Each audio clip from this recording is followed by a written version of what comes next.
Welcome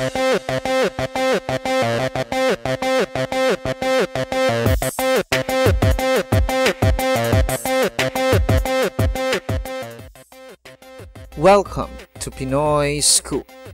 For today's news, nasorpresa ang mga manonood ng It's Showtime noong Lunes nang ang R&B star at GMA7 artist na si JR Ciliona ay nasa ABS-CBN Noontime Show.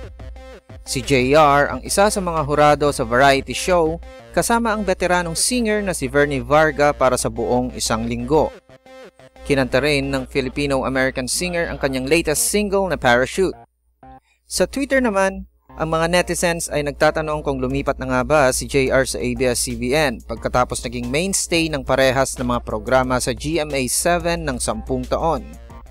Na-report din kamakailan na ang kontrata ni JR sa GMA7 ay nag-expire na nitong buwan at sa kanyang Facebook account, nagpa-survey siya sa kanyang mga fans kung mas bagay ba siya sa Sunday All-Stars ng GMA o ASAP ng ABS-CBN.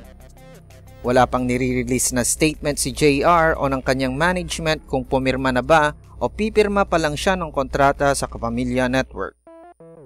For more news, visit and subscribe to our YouTube channel at www.youtube.com/PinoyScoop.